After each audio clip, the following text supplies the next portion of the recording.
أعوذ بالله من الشيطان الرجيم. بسم الله الرحمن الرحيم.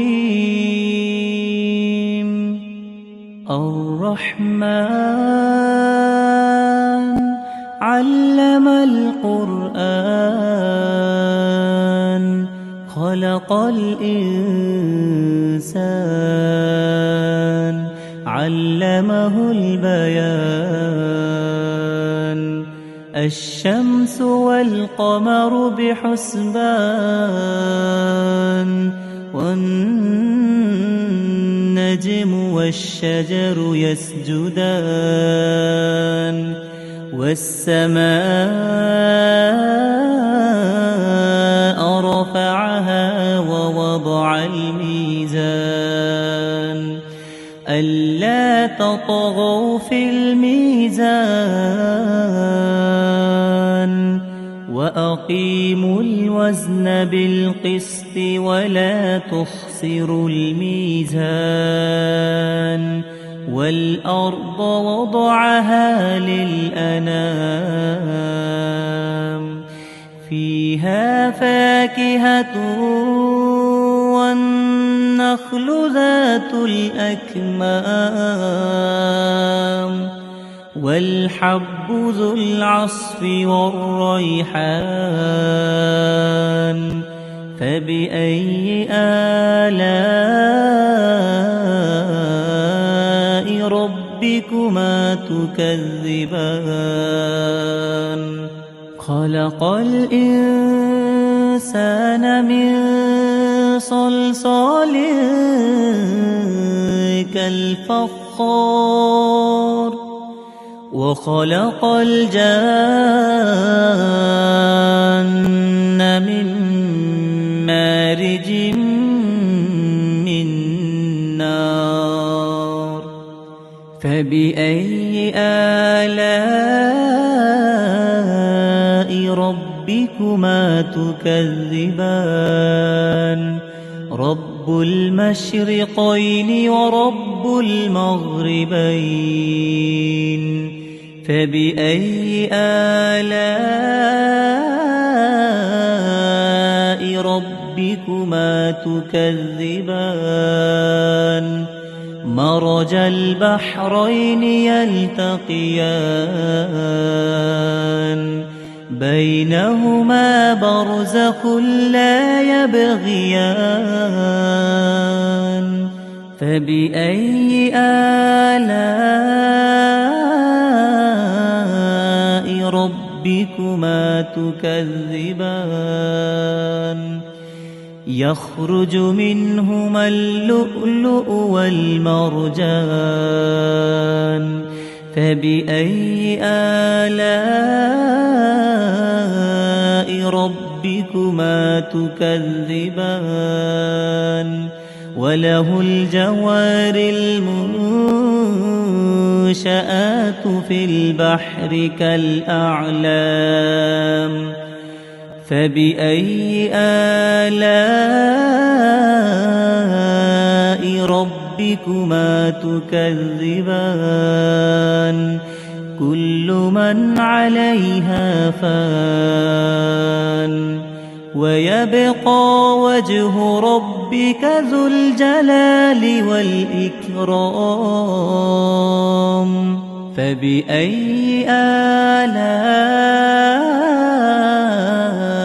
ربكما تكذبان؟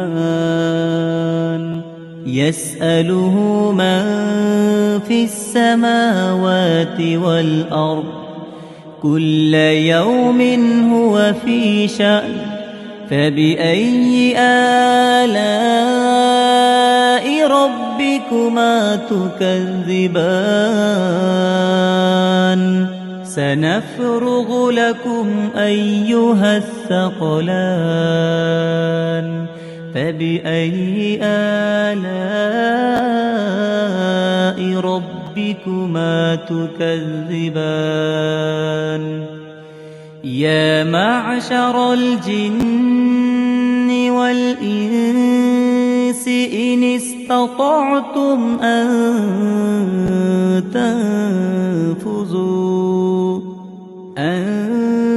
تنفذوا من أقطار السماوات والأرض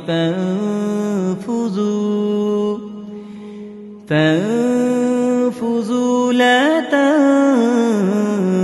تنفذون إلا بسلطان فبأي آلاء ربكما تكذبان يرسل عليكما شواظ من نار ونحاس فلا تنتصران فبأي آلاء ربكما تكذبان فإذا انشقت السماء فكانت وردة كالدهان فبأي آلاء ربكما تكذبان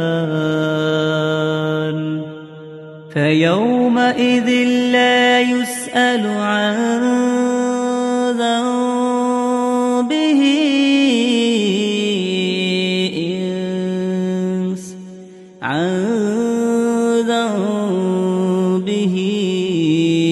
إنس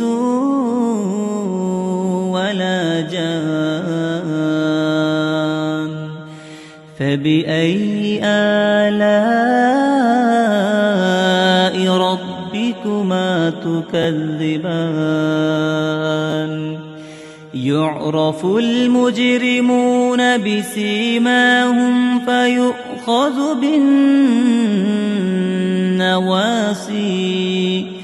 فيؤخذ بالنواصي والأقدام فبأي آلاء ربكما تكذبان هذه جهنم التي يكذب بها المجرمون يطوفون بينها وبين حميم آن فبأي آلاء ربكما تكذبان ولمن خاف مقام ربه جنتان فبأي آلاء ربكما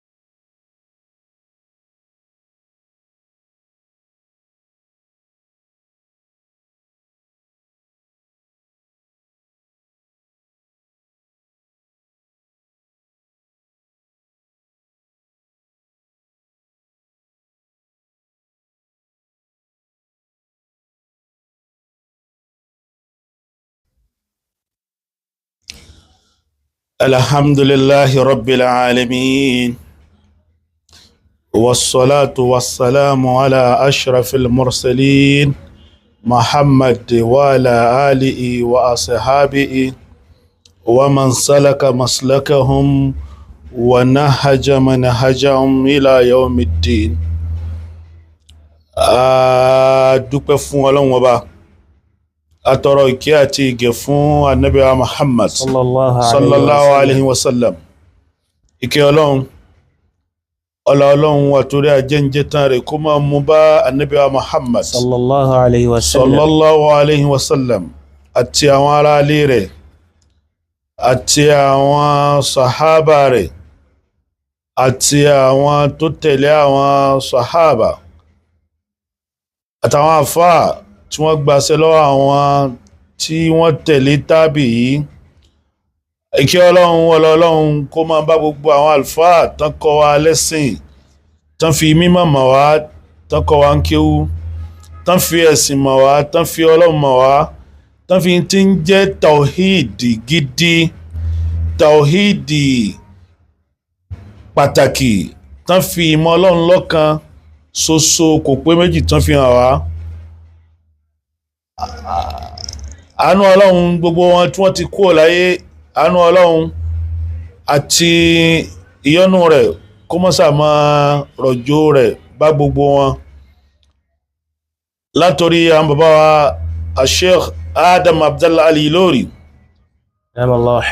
al-Mujaddid al-Kabir ní kọ́rùnù tá a wà yìí, látorí wọ́n yé dérí gbogbo àwọn àfáà ńláńlá Sheikh Kamaluddin Al-Adabi rahimahullah, àwọn bàbá wa Lágbàjì, àwọn bàbá wa gbogbo àwọn àfáà ńláńlá nílùú Ìṣẹ́yìn, gbogbo àwọn àlùfáà ńláńlá nílùú Ìbàdàn, gbogbo àwọn àlùfáà ńláńláńláńláńlá àwọn a máa pè wọ́n ní mash'urun lakin majhulun. Wọ́n èèyàn ńláńlá ni wọ́n, àmọ́ yóò mọ̀ wọ́n pẹ̀lú nǹkan tọ́lọ́run ṣe fún wọn, tọ́lọ́run kó tì wọ́n. A kí gbogbo wọn, ìkẹ́ Ọlọ́run àánú Ọlọ́run kó máa bá gbogbo wọn lápapọ̀. Mo wá kí àwọn àlùfáà tí wọ́n ṣẹ́kù láwọn bàbá wa nínú ẹ̀sìn lénìí, látorí àwọn bàbá wa the President General, the League of Imams and Alfas in Yoruba Land, Sheikh Jamiu Kewulere, mo kí wọn púpọ̀. Mo kí àwọn bàbá the Secretary General, àwọn bàbá wa Chief Imam Ọ̀wọ̀, mo kí wọn. Mo kí àwọn bàbá wa Imamu Ìbàdàn, Imamu gbogbo Ọ̀yọ́ State, àwọn bàbá wa Fadilatu Sheikh tán jẹ́ Grand Patron fún Rabitatul A'immat wal Ulama'i fi Biladi Yorùbá, Sheikh Abdul Ghani Agbọ́tọmọ kékeré, àtàwọn àti gbogbo àwọn àlùfáà ńláńláńláńláńlá àti àwọn tí wọ́n bá wọn ṣètò ìjọba tí ó dàrú mọ́ wọn lọ́wọ́. Ẹ̀dẹ́rù gbogbo àwọn ìmáàmù Ẹ̀gbá tí wọ́n jẹ́ ìmáàmù state gbogbo Ògùn state, ìmáàmù wa ní Ọ̀ṣun, mo kí wọn bàbá Sheikh Musa, mo kí wọn, mo kí gbogbo wọn lápapọ̀. Mo kí gbogbo àwọn àlùfáà ní Rábítà, mo kí gbogbo àwọn olóyè ní Rábítà, mo kí gbogbo àwọn èèyàn ńláńlá jàǹkànjàǹkàn tó yẹ pé ní àyè ò gbà wá láti kí akíra wa. Ní mo wá fi àdásà kíkí kí ọ̀gá mi, ẹni tí Ọlọ́run ṣe ní ramsu lil umma, ramsu tó bá pèèyàn ní icon ní bikulli manal kalima. Téèyàn bá ń wá ìráyésá, ẹ̀ẹ́rì lára wọn. Téèyàn bá ń wá ìtẹ́lọ́rùn, ẹ̀ẹ́rì lára wọn. Téèyàn bá ń wá kójú èèyàn gùn, àwọn tí wọ́n máa ń ní bu'dun nazar, tí wọ́n máa ń rí kọjá táwọn ẹgbẹ́ wọn rí, ẹ̀ẹ́rì lára wọn. Àwọn tó jẹ́ pé ní mutafarriz ní èdè lóyìnbó wọ́n máa ń pè ilmul firasa, wọ́n ń pè ní physiognomy. Ọlọ́run máa fi sẹlòmíì, kìí ṣe gbogbo èèyàn ló máa fi sàlẹ́sà. Ẹni Ọlọ́run bá fi ilmul firasa sàlẹ́sà, àánú Ọlọ́run ni.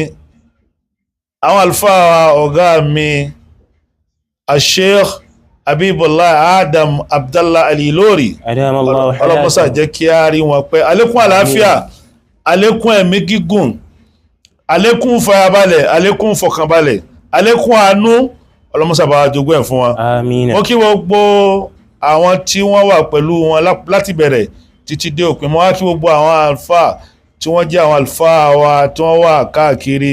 Mo kí gbogbo àwọn ẹlẹgbẹ́ wa, àwọn àsátìsà, àwọn pàráfísà, àwọn dàkátírà, ó wá wọn fún ńláńláńlá tó dá sí pé ní èèkàn ni wọ́n láàyè wọn. Gbogbo wọn náà lákí. Àwọn kí gbogbo mùsùlùmí òdodo lápapọ̀, lọ́kùnrin àti lóbìnrin, àwọn tó súnmọ́ àti àwọn tí ó jìnà, gbogbo yín náà la kí lápapọ̀ wípé ní assalamu alaikum wa rahmatullahi wa barakatuhu. Wa alaikum assalam wa rahmatullahi wa barakatuhu. A tún fẹ́ gẹ́gẹ́ bí ọ́fíìsì wa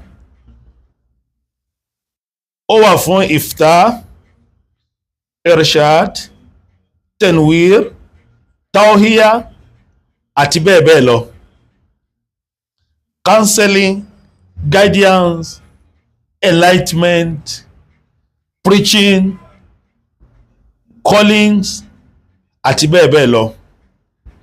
Ní last week bí ìjà àrùn àbí this week náà ni nípa awuyewuye tí ń lọ torí pé ní Islam ẹ̀sìn ẹ̀kọ́ ni ẹ̀sìn mímọ́ ni. Àwa sọ̀rọ̀ nípa wípé ní nǹkan méjì a máa yọsẹ̀ fún kan ká tó tẹsẹ̀ bọ̀ kan ni.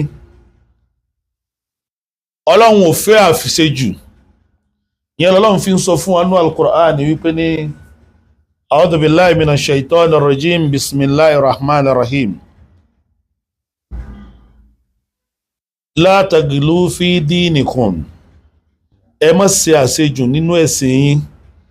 Al-guluwu fi din. Kéèyàn jẹ́ aláṣejù nínú ẹ̀sìn Ọlọ́run ò nífẹ̀ẹ́ sí. Adẹ̀wárí nínú àkọọ́lẹ̀ hadith Ànábì Muhammad sallallahu alaihi wasallam tó sọ fún wa wípé ní yassiru wala tu'assiru. Ẹ sì rọrùn fáwọn ènìyàn, ẹ má fi nǹkan nira fáwọn ènìyàn. Wa bashiru, ẹ fún àwọn èèyàn ní ròdùnú. Wala tunaffiru, ẹ má lé àwọn èèyàn kúrò ní ẹ̀sìn. Tá bá wá rí méjèèjì yìí tó yẹ pé ní Kùránì ọ̀rọ̀ Ọlọ́run ni, Ọlọ́run ló sọ kalẹ̀ fún Ànábì Muhammad Sallallahu alayhi wa sallam. Ànábì tọ́lọ́run sọ Kùránì kalẹ̀ fún yìí, òun ní ń ṣàlàyé ìtọ́lọ́run sọ kalẹ̀ fún, òun ló wá sọrú eléyìí. Tá bá wá rí bẹ́ẹ̀ á rí wípé ní ibi tí Islam fẹ́ ká wà a gbọ́dọ̀ dúró ní dúró aláṣejù. A rí pé ní àṣejù ń bẹ fún àwọn ènìyàn àti apá kìíní àti apá kejì. Apá kìíní ni wípé ní a rí pé láwọn èèyàn kan wọ́n ti fi ọwọ́ àṣejù mú wípé ní kò sí tán ń pè ní tazia, kí a kẹ́dùn fún òkú wa tó ti kú ju ọjọ́ kẹta lọ. Àwọn kan ti ẹgbà yí pé ní rárá sẹ́ a ní ẹ̀kàn kí olókù, ẹ má jókòó nílé olókù, bẹ́ẹ̀ bá ti kí tán Ọlọ́run foríjòkú yín, Ọlọ́run ó yáfi rẹ̀, ẹ jáde kó nulẹ̀ ẹ máa lọ ni. Ẹ fílẹ̀ pẹ̀lú ìrònú ẹ̀ kó máa bá ìrònú, ẹ má jókòó tì í. A wá rí àwọn èèyàn kan pé ní a máa jókòó ti ẹni téèyàn kù. Ìjókòó tì yẹn a wá sún lọ síbi pé ní a máa wá fa gbogbo nǹkan tó lè jẹ́ ìnira wọlé wá bẹ́ni tá a wá jókòó tì àtàwa gan fún ara àti gbogbo àdúgbò. Àṣejù ti wọ òun náà. Ìyẹn ní Islam fẹ́ ní ló wá láti wá balance fún wa. A wá sọ fún wa pé ní Islam manhajul hayat ní Islam, ètò ìlànà bá ṣe fẹ́ lu ayé, bá ṣe fẹ́ gbègbè sí láyé ó ní Islam, tí ò sí àṣejù níbẹ̀, tí ò sì sí àṣe ètò níbẹ̀.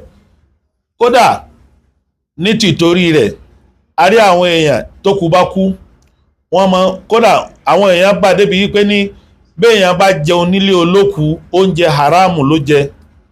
Bí olókù bá dáná oúnjẹ haramu ló dá. Bí wọ́n bá dáná wá sílé olókù oúnjẹ iṣẹ́ yẹn tí wọ́n ṣe yẹn nǹkan haramu ni wọ́n ṣe. A ṣàlàyé díẹ̀ fúnra wa níjẹ̀ẹ́jọ́ lórí rẹ̀. Kódà ẹlòmíín sọ wípé òun ṣẹ̀ṣẹ̀ ń gbọ́ gbólóhùn alwadima níjẹ̀ẹ́jọ́ ni nípa wípé ní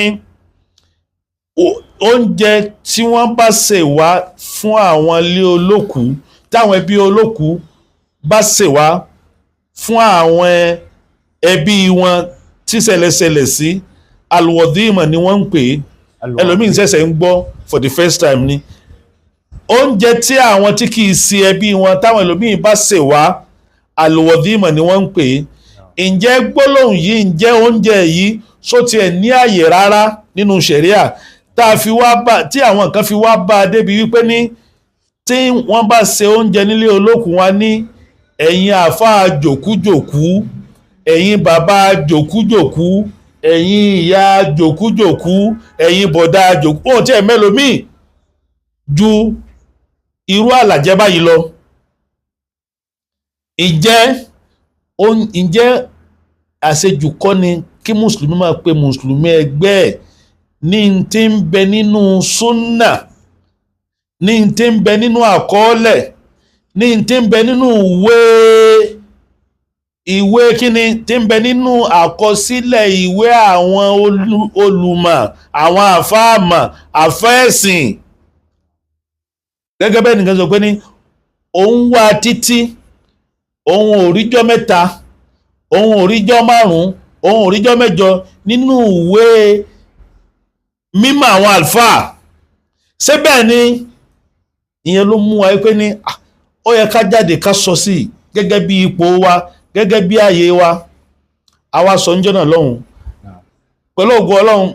Ó wù wá láti pé ní kí conclusion party kó wáyé lénìí. A wá sọ àwọn tawsiyatun wa qararatun.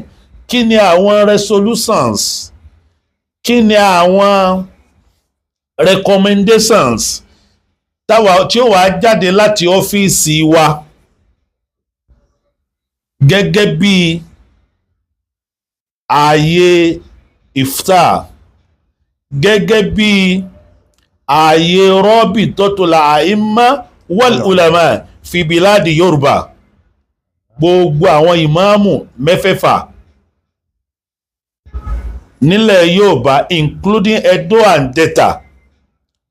Orí a ti sọ fún wa níjà àrùn yìí pé ní kò rújú àkídàtù àṣàríyà ó ní àkídà gbogbo àwọn bàbá mẹ́fẹ̀ẹ̀fà wọ̀nyí. Òun làwọn àkídà táwọn bàbá tí wọ́n dá rábítà kalẹ̀, òun ní àkídà wọn kò rújú. Àkídà àwọn àwọn tí wọ́n ń pè ní àwọn àṣàírà, àwọn náà ni alùsúnnà wal jamaa.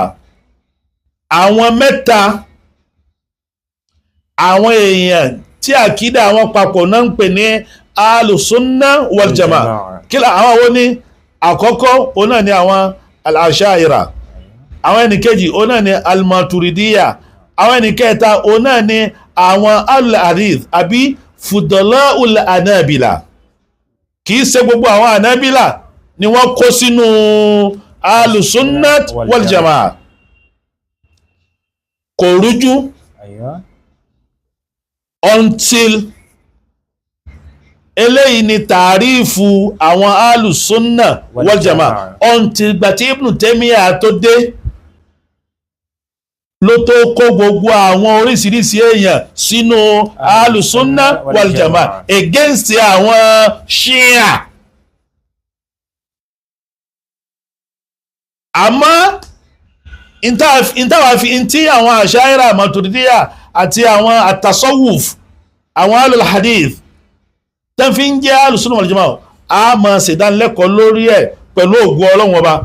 Lálẹ́ ibi tá ń lọ ká tètè lọ, a kọ́kọ́ gbé tọ́lá àwọn yẹn láwọn tún fẹ́ prófù sí pé kí ni alùwàdíìmà yẹn gan fún ara rẹ̀. Àwọn ò gbọ́ rí. Wàdíìmà yàtọ̀ sí wàlíìmà. Káwá wọnú alìjámọ́ ara. Kí ni ó sọ? Alwadima. Afáà ní alwadima min mu'jamil mustalahat ash-shar'iyya. Alwadima, kí là ń pè ní alwadima? Òun náà ni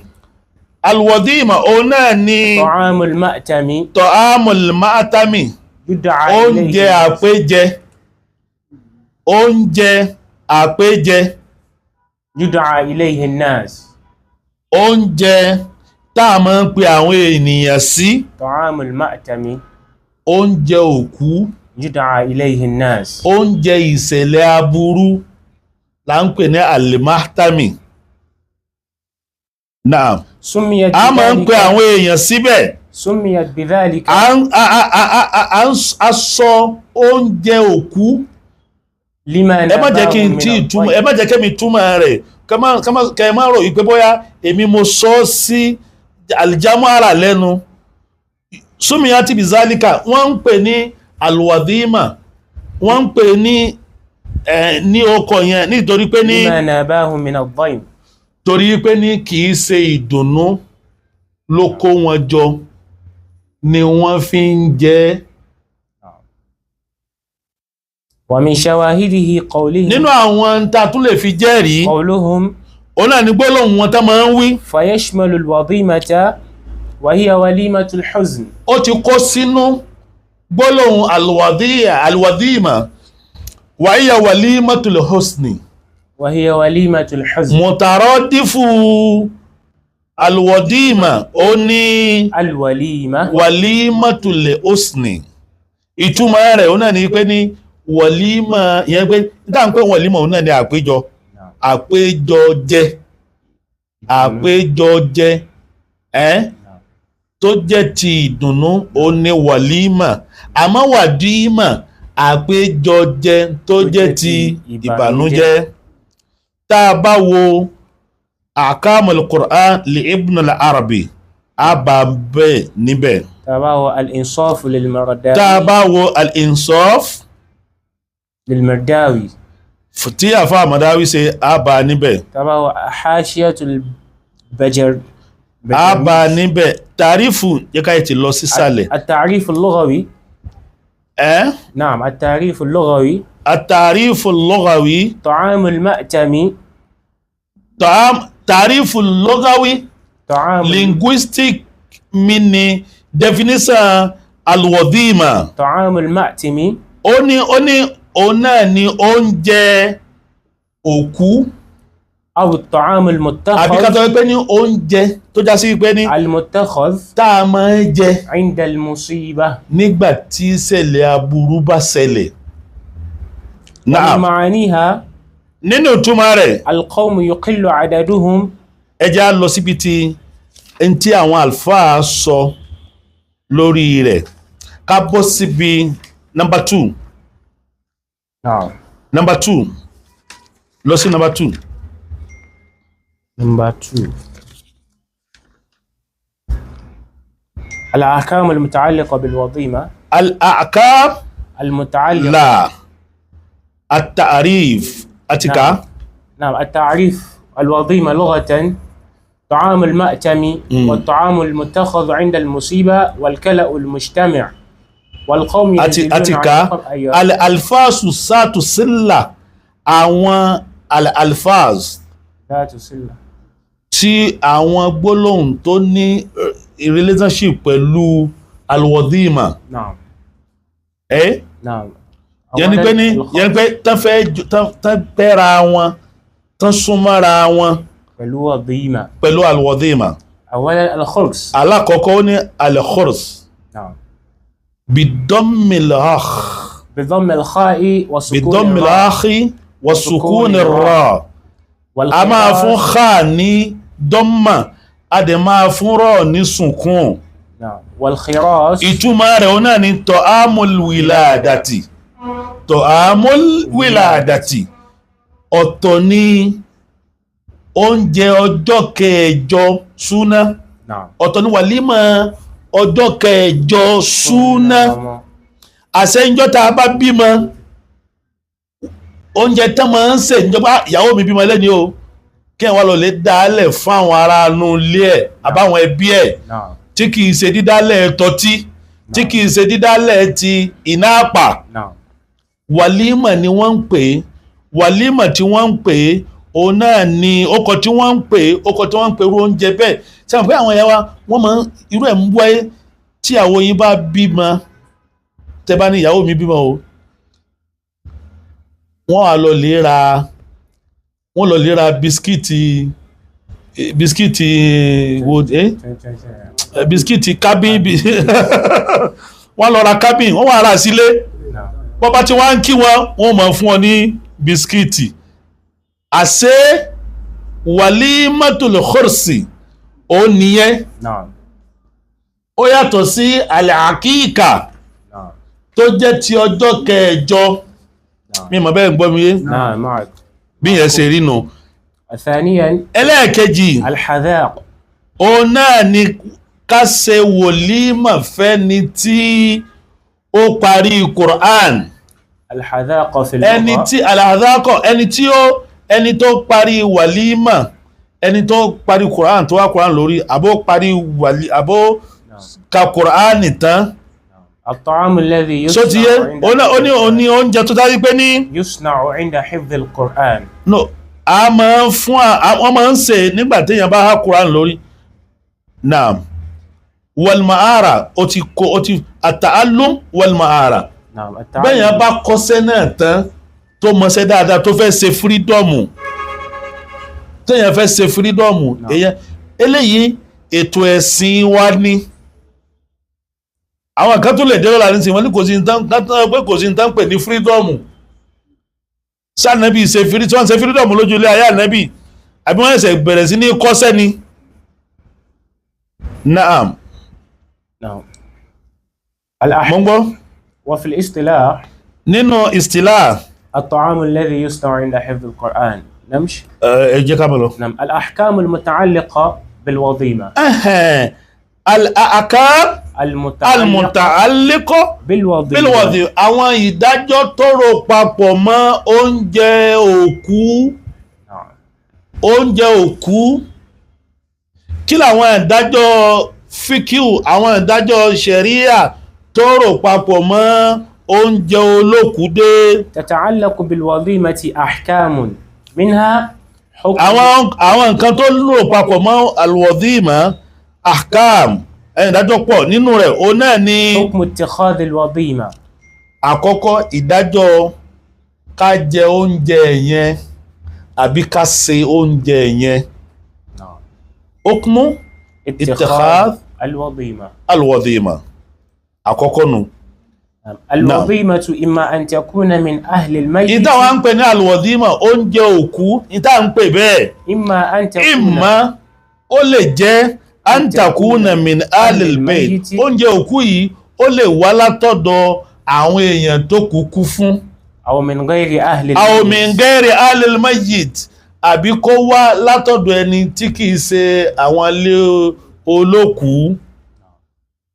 ìyẹn ti clear wípé ní oúnjẹ tán bá gbé wá táwọn ẹbí òkú sè kí la mọ̀ pé alwazima oúnjẹ tí àwọn tí kìí ṣe ẹbí òkú bá sè kí la mọ̀ pé alwazima eléyìí tí ká kọ́kọ́ fẹsẹ̀ rinlẹ̀ náà naam. فإن كانت من أهل الميت. tó bá wá já sí pé ní فإن كان أهل الميت فإن كانت من أهل الميت فإن كانت من أهل الميت فقد ذهب tó bá já sí wípé ní oúnjẹ yìí alwazima yìí oúnjẹ yìí nínú àwọn látọ̀dọ̀ àwọn ẹni tó kúkú fún ni wọ́n bá ti ṣe é. فقد ذهب yẹn pé ní ẹ̀gbọ́n òkú àbúrò òkú kọ́sìn òkú àǹtí òkú bọ̀dá òkú ló bá ṣe oúnjẹ yìí. فقد ذهب الفقهاء. فقد ذهب الفقهاء àwọn onímọ̀ fùrúà wọ́n lọ síbi wípé ní ànàfíà ni malikiya ni ṣàfíyà ni anábílà ni wọ́n lọ síbi wípé ní annahu yukrau ittikhasuha makruh ni wọ́n kọ̀ wípé kájẹrú oúnjẹ bẹ́ẹ̀ tó dáwé pé ní àwọn ará ilé olókùú ni wọ́n sè é. li'anna. ẹ gbọ́ mi dáadáa. wọ́n kà á kún wípé ní oúnjẹ táwọn ará ilé olókùú bá sè makruh ni. li'anna. ní tìtọ́ wọ́n wá sọ sábàbí tó fi jẹ́ makruh ní tìtorí wípé ní. fihi ziyadatan ala musibatihim. pé ní ńgbà tán tún ẹni tí ó kúkú fún tó tún wá lọ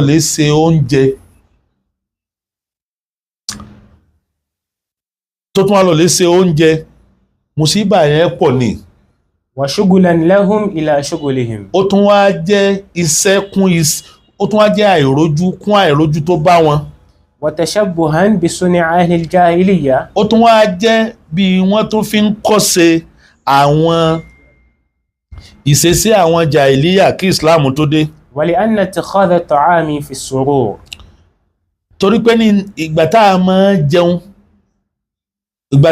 ń jẹun òun náà nígbà dùnnú. وليس ذلك موضعه. so kì í wá ṣe ààyè ibi tá a ti máa ń jẹun nìyẹn. وهو بدعة مستقبحة مكروهة لم ينقل. torí bẹ́ẹ̀ bídíàtún mustaqbaha مكروه bídíà tí ò dáa ni makruha tá a kọ̀. لم ينقل wọn kò sí فيها wọn ò pè ní muharrama makruha ni wọ́n pè é. نعم lam yankul fiha shay'un. نعم. وعن جرير وعن جرير بن عبد الله رضي الله تعالى عنهما جريري sọ جريري ó sọ قال جريري ló sọ ó ní kúnnà àwọn كنا نرى الاجتماع إلى a rí أهل wípé ní الميت káwọn èèyàn máa pèsè kán máa péjọ nílé olókùú وصنعة الطعام ká sì máa ṣe oúnjẹ من النياحة من النياحة ايه نعم من النياحة النياحة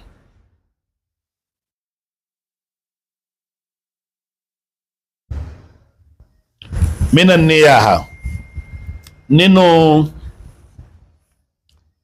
nínú ká sunkún ká fọwọ́ gbárí ká máa gbára lójú ká máa bú yẹ̀pẹ̀ sórí nínú ẹ̀ ló wà. وفي رأي آخر للحنفية nínú ráàyí mi للحنفية nínú ráàyí mi opinion mi للحنفية fún àwọn alfa Hanafi يباح لأهل الميت wọ́n ló tọ́ àwọn rí i pé ní mubahu ni in tó tọ́ ni it is allowed لأهل الميت fún àwọn tó kúkú fún اتخاذ الطعام ìtẹ̀kọ́sù tọ̀àmì أيوة. kí wọ́n jẹun kí wọ́n dáná.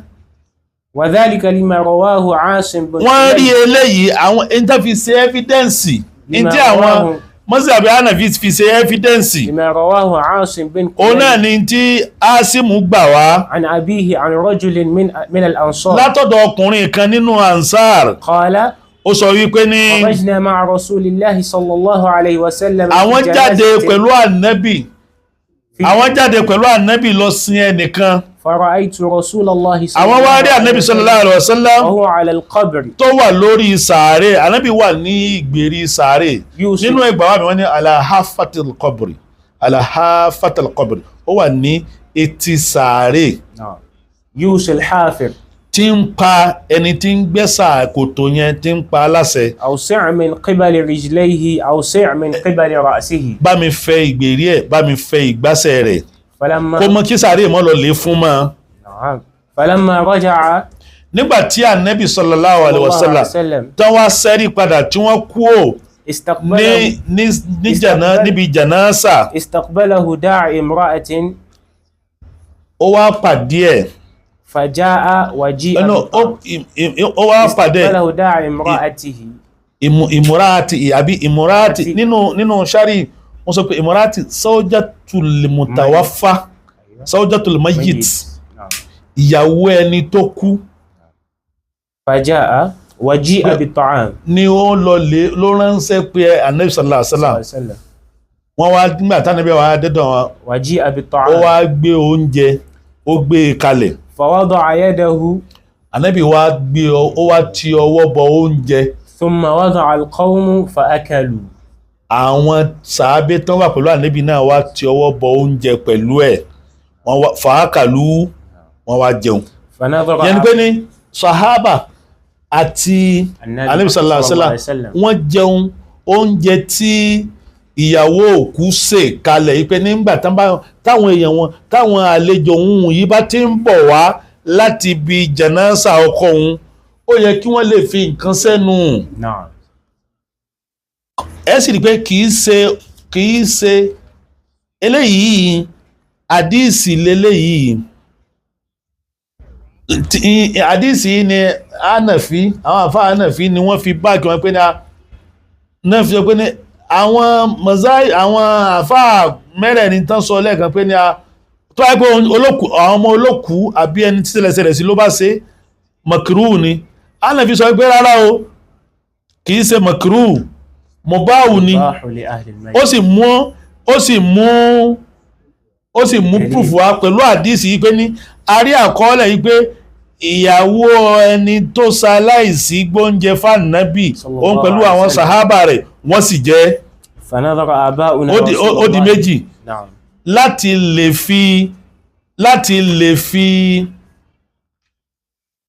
lè fi sọ wípé ní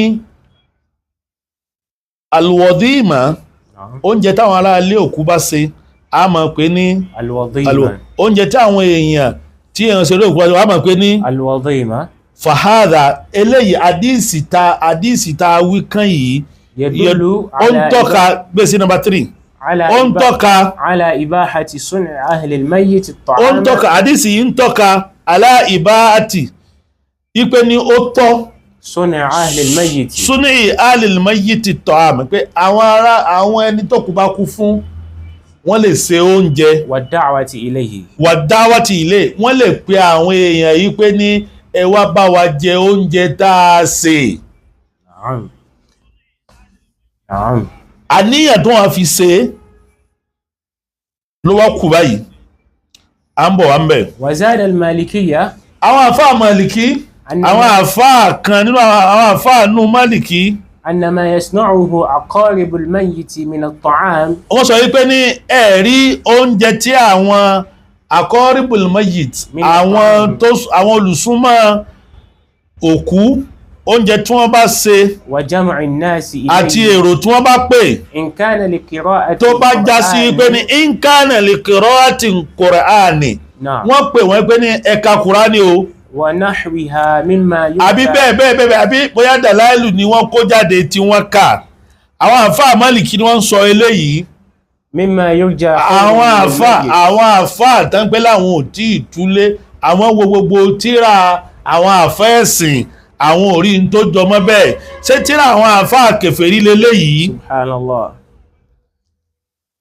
yurja khayru ṣé tíra àwọn àfáà kèfèrí leléyìí mimma yurja khayruhu lil mayyit nínú àwọn nǹkan tá a lè ran kàn yí pé ní ọládà rẹ̀ oore rẹ̀ yóò mọ́ lọ lè bá òkú fala ba'sa bihi àwọn àfáà Málìkì ní kò sí aburú ń bẹ o wa amma gbogbo ń tàn bàbá wa jọ̀hún ṣe àwọn adénísìn torí ọmọ kéékèèké tá a jẹ́ àmọ́ kéwú tó wọn àbẹ̀rù Ọlọ́run tó wọn àpáyà Ọlọ́run tó wọn àráyésá tó wọn gbogbo ń tó kanu tíra ni wọ́n apply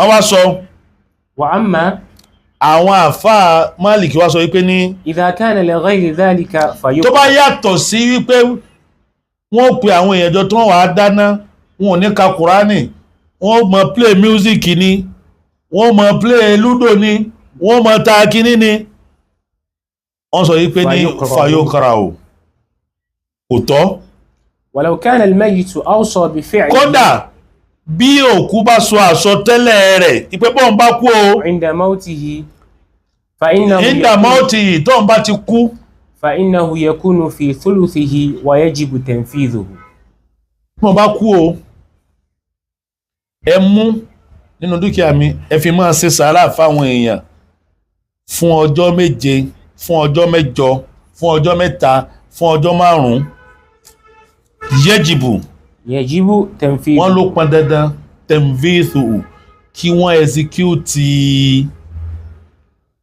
wàsíyà àsọtẹ́lẹ̀ yẹn.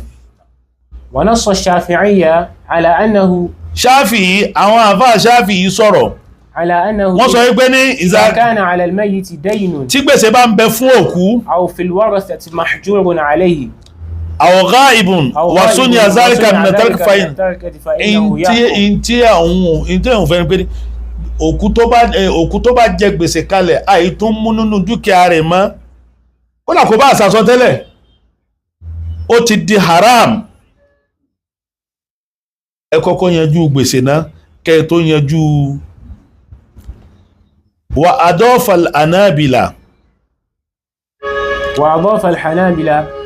annahu idha kana min àwọn àǹbàlí àwọn àfáà kò sí mẹ́ naam fi wọ́n bẹ̀ ọ̀rẹ́ naam annahu idha kana al-mujtami'una nígbàtí àwọn àfáà àǹbàlí sọ wípé idha kana al-mujtami'una inda ahlil bayt àwọn tó bá já sí pé ní àwọn tí wọ́n lọ lè kóra wọn jọ lọ́dọ̀ àwọn tí òkú kú fún uyufan àlejò ni wọ́n fala yukrahu sunu ahli al-mayyit a kò gbọ́dọ̀ kọ̀ fún wọn sunu ahlil bayt àwọn ará ilé òkú kí wọ́n dá iná أو غيرهم طعاما لهم àbáwọn tí ìsàrá ilé òkú kan wá dáná fún wọn قالوا wọ́n sọ wípé إن دعت الحاجة إلى ذلك جاز tí necessity tó bá wà rántí pé kí wọ́n ṣe bẹ́ẹ̀ ó tọ́ kí wọ́n ṣe bẹ́ẹ̀ فإنه ربما ìwọ tí جاءهم àwọn èèyàn lọ lè bá ṣe tazia nílùú yín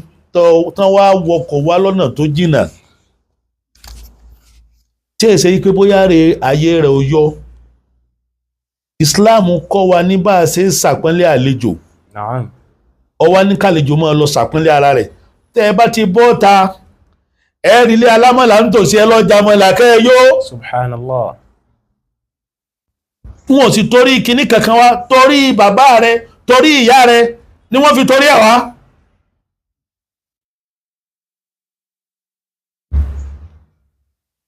ṣẹ̀ríà Islam là ń ṣàlàyé fúnra wa yìí نعم ìwọ tó olóòrí òun là ń ṣàlàyé fúnra wa yìí نعم àti ìdébi oníjọ́ mẹ́ta jọ́ márùn-ún jọ́ méje o gbogbo ẹ̀ ló ní ẹ̀rí láti sọ fún wa yìí pé ní àníṣe àwọn bàbá wa in tí wọ́n gbára lé ọ̀nà alkitabu wa sunna aláfàmì sálàfì sọ́ọ̀lẹ̀ lórí àgbọ́yé àwọn ẹni ìṣáájú tí wọ́n jẹ́ ẹni rere tán wà ní 100 ọdún mẹ́ta àkọ́kọ́.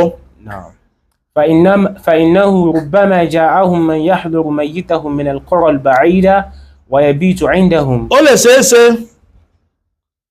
ṣeéṣe نعم من يحضره ẹni tó máa wá bá wọn من القرى láti lè bá البعيدة wọn wá bá yín níjọ́ tí ẹ fẹ́ ṣàdúrà fókù yín láti ìgbèríko láti fíléjì tó jìnnà ويبيت عندهم yóò sì sùn lọ́dọ̀ yín فلا àlejò tó يمكنهم wá sùn lọ́dọ̀ èèyàn sẹ́yìn náà lẹ́tùn sóò náà ló tún máa wá ṣe kinní fún ara tí ò sì mójú lẹ̀ فلا يمكنهم إلا أن يطعموه. kò rọrùn fún wọn àyàfi kẹ́ fún wọn lóúnjẹ. الأكل من طعام الوظيمة. naam اختار al-aklu من طعام الوظيمة. aywa number 3 أيوة.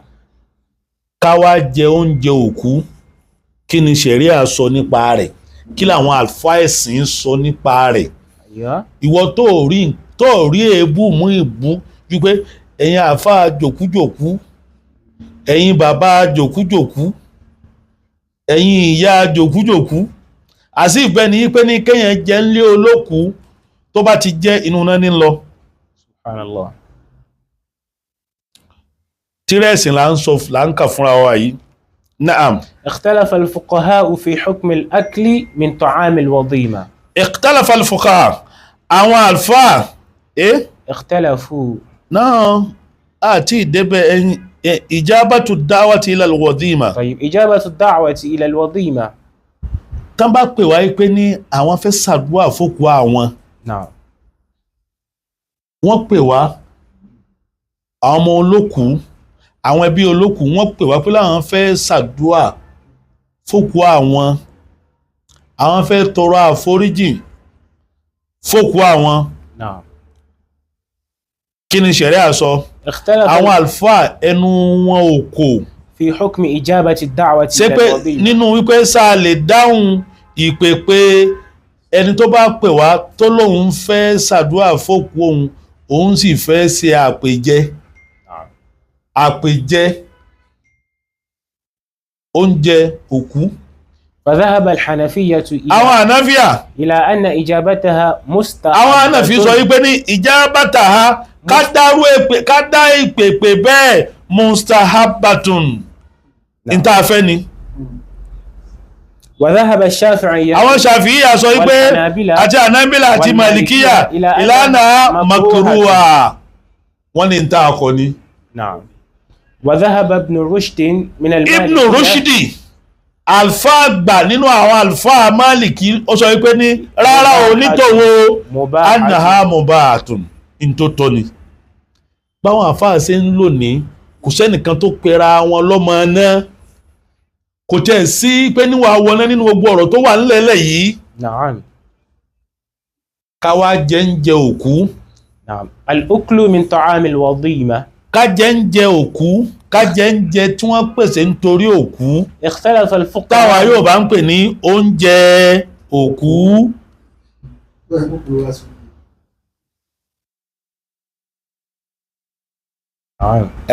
نعم. naam اختلف الفقهاء في àwọn àfáà tún yapa ẹnu عظيمة. sẹ́ni ọ̀rọ̀ tó bá ti jẹ́ ọ̀rọ̀ ìyapa ẹnu ẹ má mà jẹ́ á mọ́ ká mọ́ jẹra wá ń pa láti gba tiwa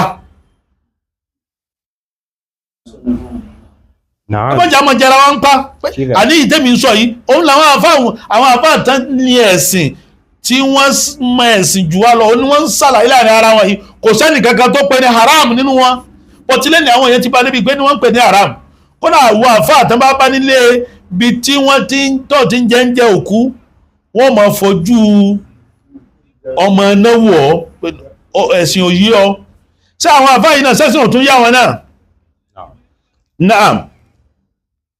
فقال الحنفية àfáà Hanafi sọ wípé لا بأس بالأكل منه. Hanafi sọ pé kò sí láì fi ń bẹ o. وقال المالكية láti jẹ tán bá pè wá kò sí láì fi ń bẹ láti jẹ o tí a bá sì jẹ kò jẹ oúnjẹ iná kò sì jẹ iná síkùn halali ló jẹ.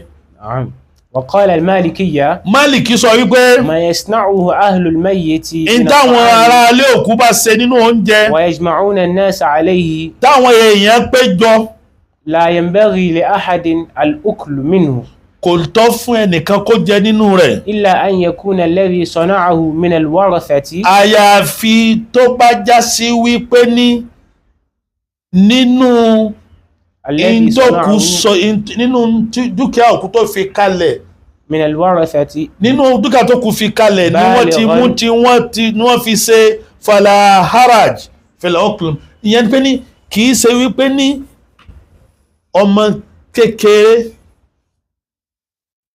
kékeré òkú tó kú tó wá fọmọ kékeré ọmọ tí ò tí bàlágà ó wá fi kalẹ̀ ìwọ ìyá ọmọ wá mú bọ́wọ́ bàbá rẹ̀ ní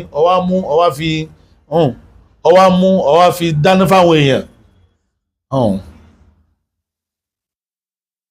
ọmọ ní ó ní ọmọ yóò ti bàlágà yóò ti ní róṣùdù ọgbọ́n ó ti dé agbárí ẹ̀. بالغا رشيدا. Naam. àwọn àfáà Nábìlà wọ́n sọ wípé ní كره للناس غير الضيوف. wọ́n kọ̀ fún àwọn ènìyàn àyàfi ẹni tó bá jẹ́ àlejò tó bá ti ọ̀nà tó jìn wá ó nìkan ni ó lè jẹ́. الذي أهل الضيوف وإن كان الطعام من التركة وفي مستحقيها محجور عليه أو من لم يأذن. àti wíyẹn sábàlá ànàfíà. نعم. in tí wọ́n kọ̀ in tí gbogbo àwọn ànáfíà Màlíkíyà Ṣáfíyà tí wọ́n kọ̀ ní wípé ní ká gbé àgbò lọ síbi sàárè ká wá fi agbárí àgbò ká fi kan sàárè ẹnìyẹn ká tó gbé wálé ká tó wá pa báwọn Jáhílì ṣe máa ń ṣe kò rí bẹ́ẹ̀ rárá. Now number 4 yẹn òun náà ni àwọn mọ̀rájíù tírataka àwọn mọ̀rájíù gbogbo àwọn intaka yìí òun ló wà níbẹ̀. Now ká tó wá lọ síbi masayala àwọn masáìl àgbẹ̀ masáìl méjì lálàkà fúnra wa pé la fẹ́ tìrìtì àti wá tìrìtì méjì àwa tìrìtì méjì abẹ́yọ̀kan lá tìrìtì àwọn àtìrìtì méjì àmẹ́ta lẹ́nu pẹ̀lú ògùn Ọlọ́run ká tó wá débẹ̀ kí ni Darul Iftai al-Misriya àwọn náà ní nǹkan fẹ́ sọ sí àwọn ìgbìmọ̀ ọ́fíìsì ìgbìmọ̀ tá a bá ń dákọ̀ àwọn ilé àwọn tí wọ́n mójútó ẹ̀sìn tí wọ́n because torí pé ó ní number 5 so ẹ lè yọwọ́ títí Azhari kúrò nínú ọ̀rọ̀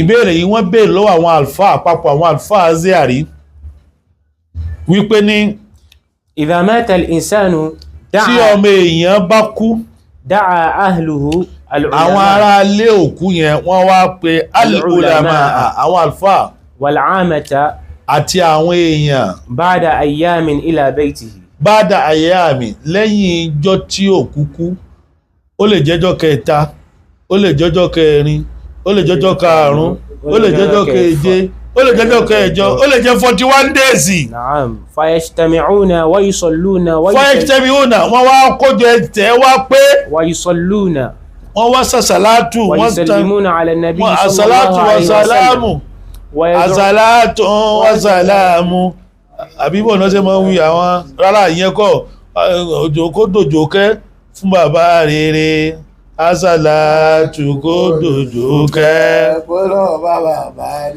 wọ́n sáà wí gbogbo ẹ̀ bẹ́ẹ̀. wa yad'una lil mayyiti wa lisa'iri muslimina al ahya wal amwat. wa yad'una lil mayyit. wọ́n wá ṣàdúà fún òkú yẹn. wa lisa'iri muslimin. wọ́n dẹ̀ ṣàdúà fún gbogbo àwọn mùsùlùmí. al ahya wal amwat. àwọn tó wà láyé àtàwọn tí ò sí láyé. wa fi hadhihi al hafla. nínú irú àpéjọ báyìí. yuqaddimu ahlul mayyiti ta'aman lil hadirin. àwọn ẹni tó kúkú fún wọn wá gbé oúnjẹ fún àwọn èèyàn tí wọ́n pè. fil haflati. nínú àpéjọ. lil istijabati lid da'wati. fún yí pé ní àwọn tí ẹ pè wọ́n pé àwọn fẹ́ ṣàdúà àwọn fẹ́ ṣèrántí bàbá àbí ìyá wọn àbí ìyàwó wọn àbọ́kọ wọn. wa idkhalihim as-surura ala ahli al-mayyit. nǹkan dùnú ni fún àwọn ọmọlé olókù ó rọ̀ wọ́n lọ́rùn ni wọ́n fi pèpè bẹ́ẹ̀. Naam. kìí ṣe pé wọn nìkan jẹ wọ́n pa. Naam. fa'al fi hadhihi al-hafla. ǹjẹ́ nínú irú àpéjọ báyìí. ayya mahdhuri shar'an. ṣé èèwọ̀ ni sáàrí nǹkan tó burú ń bẹ lójú ẹ̀sìn. wọ́n béèrè bẹ́ẹ̀. wa hal yajuzu lin-nas. ǹjẹ́ ó sì tọ́ an ya'kulu min fún àwọn ènìyàn an ya'kulu min hadha at-ta'am kan jẹrú oúnjẹ bẹ́ẹ̀. Naam. wọ́n béèrè bẹ́ẹ̀ lọ́wọ́ àwọn àlùfáà àwọn mufti azari ní darul iftar al-misriya al-jawab. la mani'a shar'an. kí ni wọ́n wá sọ. la mani'a shar'an. èsì tí wọ́n fún wọn ní pé náà. la mani'a shar'an. kò sí ṣẹ̀ríà ò kọ́ rárá ṣẹ̀ríà ò takò rárá ṣẹ̀ríà ò ṣe kí ni. kó takò rárá. min iqamati mithli hadhihi al-hafla. láti lè organize irú àpéjọ báyìí. wal-aklu min ta'amiha ká sì jẹun nínú oúnjẹ rẹ̀. lima warada fil hadith. nínú ẹgbà wa tí wọ́n gbà wá nínú àdíìsì. anna rasulallah sallallahu alayhi wa sallam. wípé ní anabi sallallahu alayhi wa sallam. kharaja fi janazatin. ó jáde ó lọ bá wọn sìnkú. falamma raja'a istaqbalahu da'a imra'atahu ay. imra'atihi da'a imra'atihi ay al-mayyit. èyí náà ni àdíìsì tá a kà fúnra wa. Naam. ìyàwó ọmọ òkú gan ìyàwó ẹni tó kú gan òun ló gbé oúnjẹ fànàbì. fàwádọ̀ àyádàwò ànábì sì tọwọ́ bọ̀ ó jẹ́. sọmọwádọ̀ alqawm àwọn sàábẹ́ náà fọwọ́ mọ́ tọwọ́ bọ̀ wọ́n pín in jẹ láàrin ara wọn bí wọ́n ṣe máa ń jẹ nù. kìí ṣe jíjẹ ẹ̀bàjẹ́ kìí ṣe jíjẹ ẹni tí ò jẹ ọbẹ̀ rí. kìí ṣe jíjẹ àbí ẹ fẹ́ máa sọ wípé ànábì ò lẹ́kọ̀ọ́. sallallahu alayhi wa sallam. kìí ṣe jíjẹ ìdùnnú. wa rasulullah sallallahu alaihi wasallam yaluqu luqmata fi Ànábì bá ń gbé òkèlè mì. Ahmadu gbà wá, Abu Dawud gbà wá. walakin yashtaritu alla yakuna fi dhalika tajdidun lil ahzan. oúnjẹ tó bá fẹ́ kó báyàn tó bá ti fẹ́ oúnjẹ tí èèyàn tó fẹ́ jẹ tó tún lè mú ìbànújẹ́ lékún ìbànújẹ́ tí ó tún wá jí ìbànújẹ́ olókùú a kìí jẹ. wa an la yakuna min mali al-khuffa. so ní tìtorí bẹ́ẹ̀ àwọn àfáà wa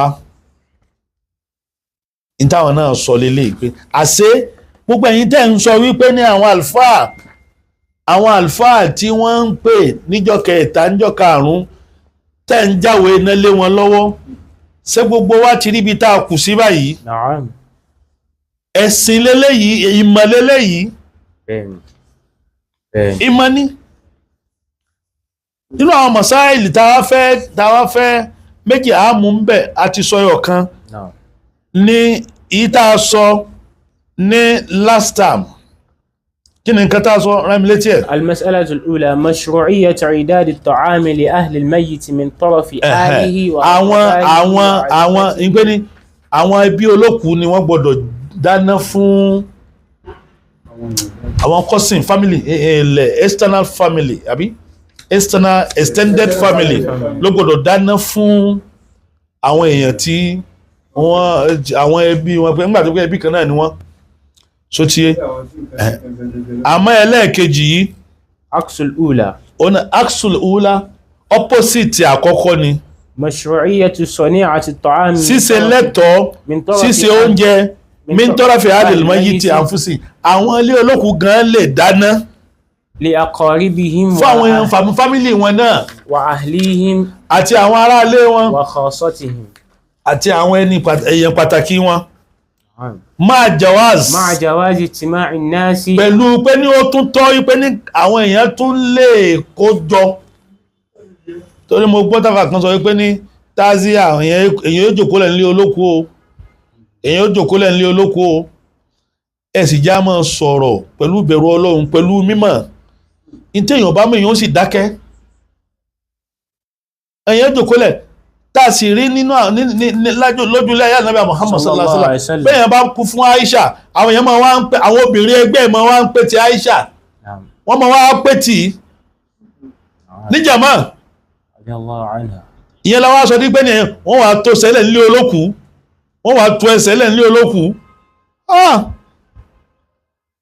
ìmọ̀ ló làdí ní wàláhì ọgbọ́n ògbé kásì mọ́ kọ̀ndẹ́mù kan púpọ̀ jù káwọn kọ̀ndẹ́mù kan púpọ̀ jù náà istidlalan bima kharajahu in tí wọ́n fi ṣe delil tí wọ́n fi ṣe proof lórí wípé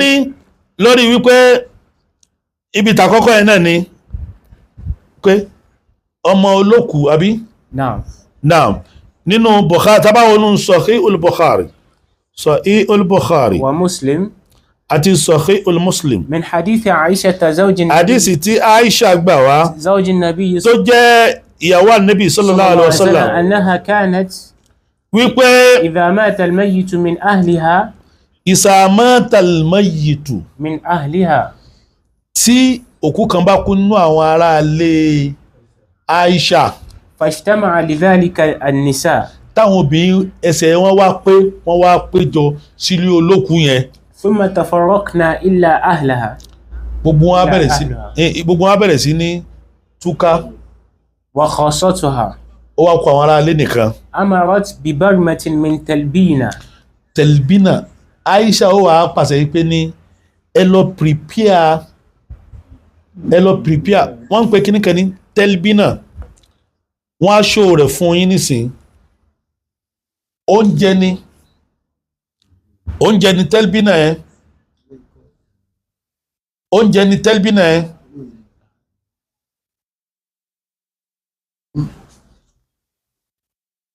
oúnjẹ ni talbina ẹ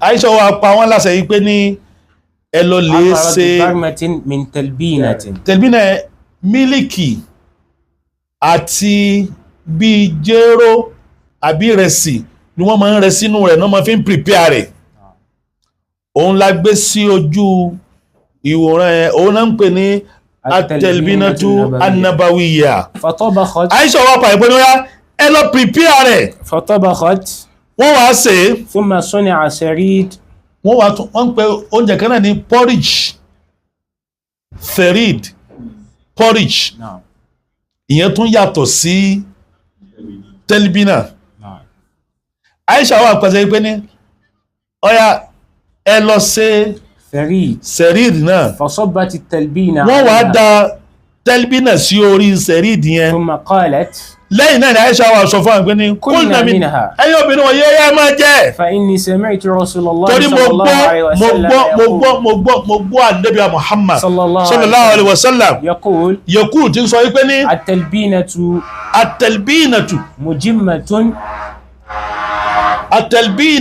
mujimmatun li fu'ad al-marid ẹ̀rí talbina mujimmatun li fu'ad al-marid ó máa ń calm down ó máa ń cool down li fuhadil marid fún ẹ̀mí aláàárẹ̀ ni ẹni tí àárẹ̀ ń ṣe tí ń bá ń mu kíní yìí yóò máa àárẹ̀ rẹ̀ yóò máa suppress ẹ̀ وتذهب bibad al-husni ìsì máa ń jẹ́ kí ìbànújẹ́ lọ díẹ̀díẹ̀ lára ni sallallahu alayhi wa sallam sallallahu alayhi wa sallam sallallahu alayhi wa sallam.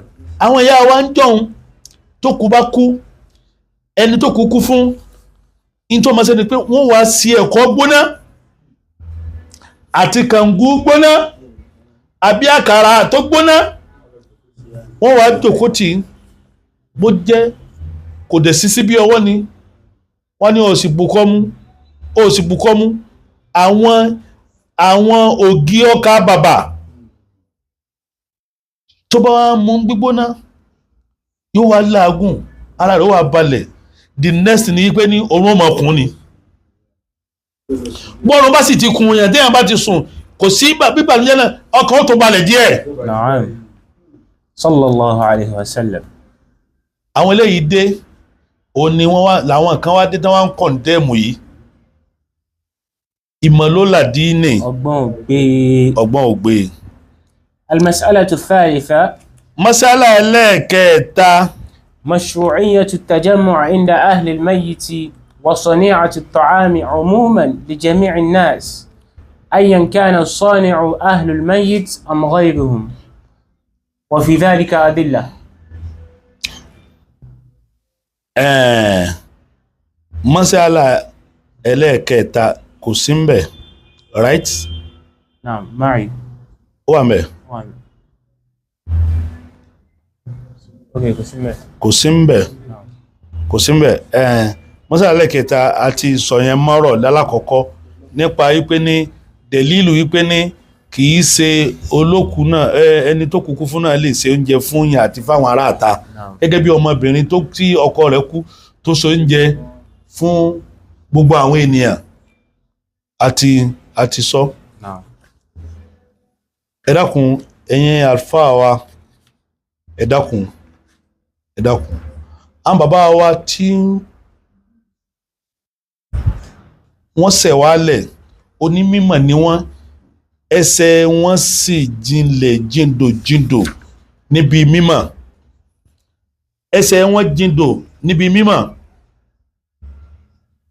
ẹsẹ̀ wọn jindò níbi mímọ̀ wẹ́ ẹ mọ̀ bá wọn wájú ni irú àfáà tó sọ wípé ní òun wá gbogbo òwe ẹ̀sìn òun orí ok ó dà pé aláfẹ́ sọ̀rọ̀ àdúrà gbígbéjọ́ méje ọjọ́ ti lọ àní lè sọ kí nǹkan fi ẹ̀ ní yìí sọ tàùsíyàtù díẹ̀ àti kọ̀ràràt. Dalil Al-Jari wa Umar.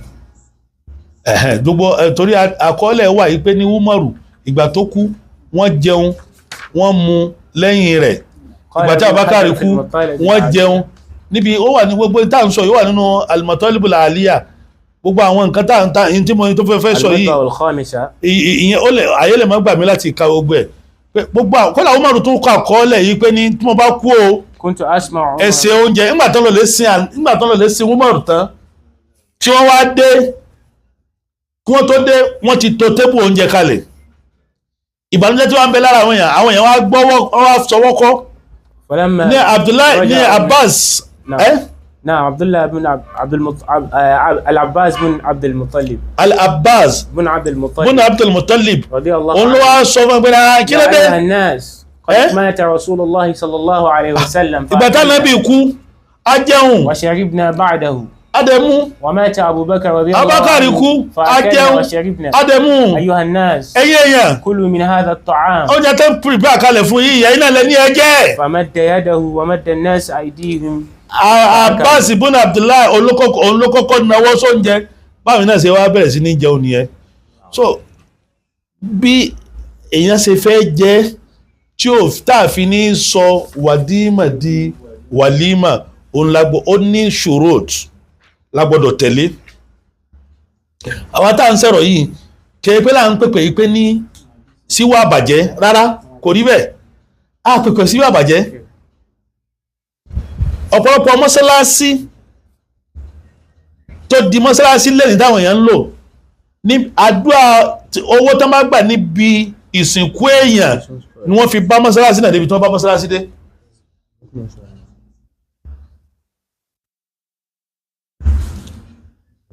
owó tó máa gbà ní ọwọ́ àwọn ọmọ olókùú tó fi lọ náà sí mọ́sálásí só ti wá di haramu ni rárá kìí ṣe haram àmọ́ ká bá àwọn èèyàn náà ká bá àwọn àlùfáà tí wọ́n ń bojú tí wọ́n sọ eléyìí torí gbogbo ní táwọn afáwọn yìí ń ṣe sádù dàríyà ò ní wọ́n fẹ́ fi ṣe pé káwọn fi kọ́ dí kí aburú lálá má ṣẹlẹ̀ káwọn fi kọ́ dí ò ní wọ́n fi ṣe tí wọ́n fi wá ń rìn sínú ẹ̀ṣẹ̀ ńláńlá.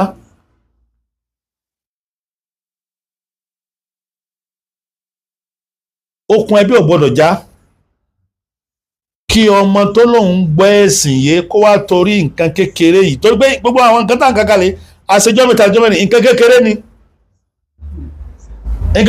ni kìí ṣe tó lè gbé ìyàwó náà tó wá pé láti àtàrà rẹ̀ ni okùn ẹbí ò ti wá já látọwọ́ rẹ̀ ó dáa ìmọ̀ràn mi rèé fún gbogbo àwọn àlùfáà láti change bá a ti ń ṣe láti change ọ̀nà wa ìṣesí wa ẹ̀rí là ń mú wá yìí nípa pé kò sí aburú ń bẹ̀ ká ṣàdúrà ọjọ́ mẹ́ta ká pé èèyàn jókòólẹ̀ ká ṣàdúrà ọjọ́ márùn ká pé èèyàn jókòólẹ̀ ká ṣàdúrà ọjọ́ méje ká pé èèyàn jókòólẹ̀ ká ṣe 41 days ká pé èèyàn jókòólẹ̀ kò sí aburú ń bẹ̀ lópin ìgbà tó bá jẹ́ pé ní ó bá wà lórí iṣẹ́ olóore ṣé ká ka Kùránì ní èsì iṣẹ́ olóore ṣé ká ṣe sàárà ní èsì ká dùnyàn nínú ní èsì iṣẹ́ olóore àmọ́ ká wá dá patí lẹ̀ ká máa mutí ká máa ṣe gbákan àbí ká pèrè wá sí ní èsì iṣẹ́ oríire. ní 2002 àbí 2003 fíkà kan wá sí mi lórí wípé àwọn àlùfáà wọ́n ti fẹ́ sọ àwọn àlùfáà lẹ́nu pé ní wọn ò mọ̀ ju ká máa gbowó lọ níbi òkú ká máa gbowó níbi òkú. mo wá wò pé ní ọ̀nà wo lẹ́yìn èèyàn náà lè gbà mú changes bá ìjókòó yẹn tẹ́yìn ó fi tún package àwọn àlùfáà. mo wá ní gbogbo òde tó bá jẹ́ òde tí mo bá ní kápá rẹ̀ tó bá di ọjọ́ mẹ́jọ èyí tá máa fi máa gba owó àdúà lọ́wọ́ àwọn ọmọ ànígbowó àdúà owó ń tá àgbà ní pé ní owó foundation ló kọ bàbá wọn àbí ìyá wọn tá a fi ṣe nǹkan tó ní kìmí tó lálàáfíà tó nítumọ̀. mo wá ṣe fún bíi 2-3 years kó tó di pé mi ráyè ìjókòó aládùá à ń lọ síbi òde bẹ́yẹn mọ́. mo wá ní documentation fún tí mi tí ẹ mọ̀ pé irú ọjọ́ ìní yóò ṣẹlẹ̀. ẹ wo eléyìí tí mo fi hàn yìí kafilat bóyá eléyìí 2008 ni owó tá mo wá ṣe wáàsí náà ó wo àwọn èèyàn lára ẹlòmíì tó rọ́ mi kí lọmọ tó kú ẹlòmíì nígbà tó ti gbọ́ pé kì í sáwọn àfáà ló fẹ́ gbowó ó change mind rẹ̀ wọ́n fẹ́ fi ṣe nǹkan ló kọ òkú yẹn ni àwa gba owó yẹn mo wá constitute committee mo mú ẹnìkan nínú family òkú mo mú àfáà méjì nínú àwọn àfáà oríṣiríṣi tán wà ń kalẹ̀ tán wá níjọ mo wá mú èmi náà wá fira mi sí a wá wò yí pé ní mọ́sálásí mélòó ló wà nítòsí ibi tó kú yẹn ti kú kí ni wọ́n nídìí mọ́sálásí yẹn a wá rí mọ́sálásí bíi 3 àbí 4 gbogbo owó tá a wá gbà níjọ́ náà lọ́hùn-ún a wá lọ nígbà náà lọ́hùn aluminium ń ṣẹ̀ṣẹ̀ ń ṣe bẹ́sẹ̀ bẹ̀rẹ̀ ni àwa a wá lọ lè change gbogbo window mọ́sálásí kan, a tún lọ bòmíì a lọ ṣe roofing mọ́sálásí yẹn, ṣẹ́sì mọ̀ yí pé ní àwọn èèyàn ò mọ̀ gbogbo rìsíìtì tá a gbà pẹ̀lú gbogbo nǹkan tá a ṣe òun lélẹ́yìí. Màá wá ṣe kọ́pì mẹ́rin, èmi á mú kọ́pì kan sọ́wọ́, màá fún ẹbí ní kọ́pì kan, àwọn àfa gbogbo mọ́sálásí tá a wá lọ yẹn tá a ṣe nǹkan sí màá wá gbé kọ́pì kọ̀ọ̀kan síbẹ̀. Ìyẹn ọ̀kan. Eléyìí náà Fauziya Junaid Islamic Foundation ọ̀tọ̀ọ̀tọ̀ ni o. Fauziya Islam àwọn eléyìí wọ́n kú owó tá a gbà tá a bá fi sọrí foundation a lè gba ìdá kan ìdá mẹ́wàá nǹkan tá a gbà. Àwa wò pé ní mọ́sálásí tó wà ń tò sí ẹ̀ òun lélẹ́yìí, mọ́sálásí yẹn nídìí kí wọ́n plastering yẹn, àwa lọ plaster mọ́sálásí yẹn, a tún wá ra speaker system tó mọ̀ fi ṣe wá sí inú Ramadan, a tún wá rà fún wọn, ó di méjì. Bẹ́ẹ̀ lélẹ́yìn náà gbogbo lẹ́yìn tí mò ń sọ yìí ó ti lé ní 20 years. Muyinatu Ọlábísí Adépọ̀jù Islamic Foundation, gbogbo àwọn táwọn wí obìnrin bẹ́nu wọn ọkùnrin bẹ́nu wọn, àtọkọ àtìyàwó mi gan ti lọ sálkìyámà.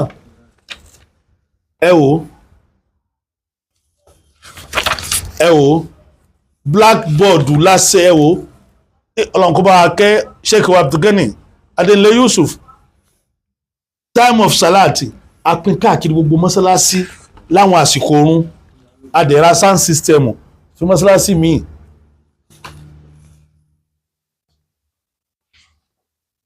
Muasinu mọ́sálásí kan ló kú, Alhaji Abdulaziz Akànní agbowórin. A ṣe léyìí pé tá a bá tó gbé fún àwọn mọ̀lẹ́bí pé àwọn máa kọ̀ntínú rẹ̀ ibi tá a bá ṣe dé. Owó tá a gbà nígbà tí bàbá Muazinu yìí tó kú kì í ṣe owó tó pọ̀, àbá gbogbo owó tá a rí mọ́sálásí yẹn nídìí àga, àwa lọ lè fi ra 20 chairs tó máa fi jòkó lẹ̀ gbọ́ wá sí. Torí ẹlòmíì lè máa wò pé náà àfáà jòkújòkú ní fi ń mú gbogbo àwọn ẹ̀rí pé ní oúnjẹ òkú dá wá, kì í ṣe bẹ́ẹ̀ rárá. Torí bẹ́ẹ̀ à ń fi àsìkò yìí a fi ń rọ àwọn àlùfáà, a need the reorientations, I need the enlightenment, I need the workshop, I need the seminar.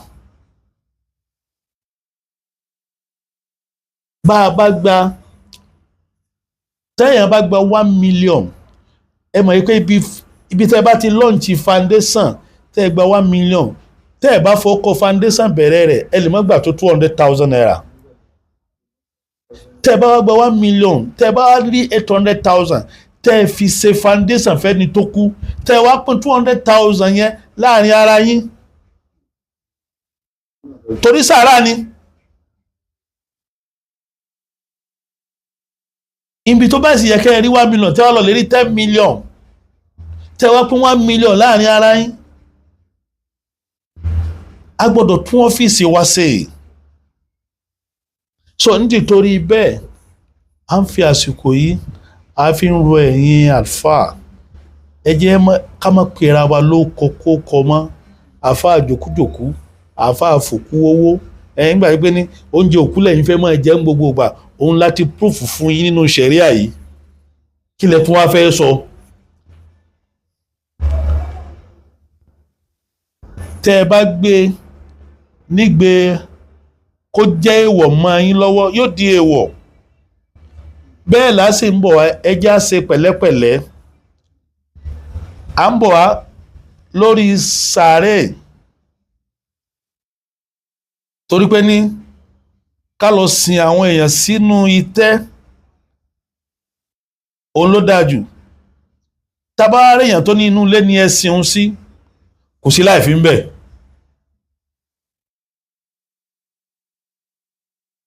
kí wá ká máa fojú wo ẹni tí wọ́n sin sínú ilé yìí pé ní kò tẹ̀lé súnà. ọ̀pọ̀lọpọ̀ àwọn muhaddisun ní mọ́sárì inú ilé ni wọ́n sin wọ́n sí, mọ́sálásí wọ́n sin ẹlòmíì sí. láwọn afọ aládìísì àwọn afọ onífíkíù, Imam Shafi ṣe bí ní mọ́sálásí wọ́n sí sí ní mọ́sárì.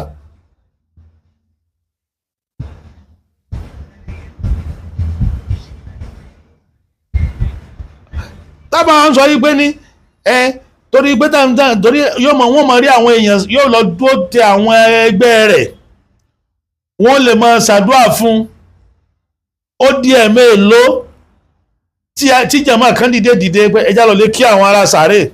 kódà lájọ tí wọ́n ti sin bàbá ẹlòmíì ò mọ ibi tí wọ́n sin bàbá òun sí dè ní eléni kò débẹ̀ mọ́. débẹ̀ pé ó pe àwọn ẹbí ẹ̀jọ̀ pé àwọn àbúrò rẹ̀ àtẹ̀gbẹ́ ẹjá lọ lé kí bàbá wa. bàbá wọn mọ̀ wá gba àdúrà àwọn ẹlòmíì ló mọ̀ gbà kò ní gba àdúrà ọmọ wà lálìkùá ìtàdí sọ ni pé ní wọ́ládùn sọ́ọ́lù yẹ́dì òláwù ọmọ rere tí máa ń ṣàdúrà yóò tètè gbà ju ẹni míì tí è ṣe ọmọ òkú yẹn lọ. ẹjẹ́ á ṣe pẹ̀lẹ́pẹ̀lẹ́, ẹjẹ́ á ṣe pẹ̀lẹ́pẹ̀lẹ́. tekfir kìí ṣe tó dára rárá, ẹjẹ́ á kàfàrà ara wa. àwọn bàbá wa jọ̀hún onímọ̀ ni wọ́n, àfáà ni wọ́n, àti ìbá wọn nínú fíkíù, àti ìbá wọn nínú fíkíù. nítorí bẹ́ẹ̀ gbogbo àwọn òkú wa tí wọ́n ti lọ ọlọ́run mọ́sà bá wa foríjì wọn, ọlọ́run bá wa kẹ́ wọn, bá wa ṣe kú nísìmí fún wọn. ọláyà nàbẹ́ Muhammad ọlá ilaha illallah al-Fatiha. bismillahir rahmanir rahim alhamdulillahi rabbil alamin arrahmanir rahim maliki yawmiddin iyyaka na'budu wa iyyaka nasta'in ihdinas siratal mustaqim siratal ladzina an'amta alaihim ghayril maghdubi alaihim waladdallin amin. Wassalamu alaikum ورحمة الله وبركاته. وعليكم السلام ورحمة الله وبركاته.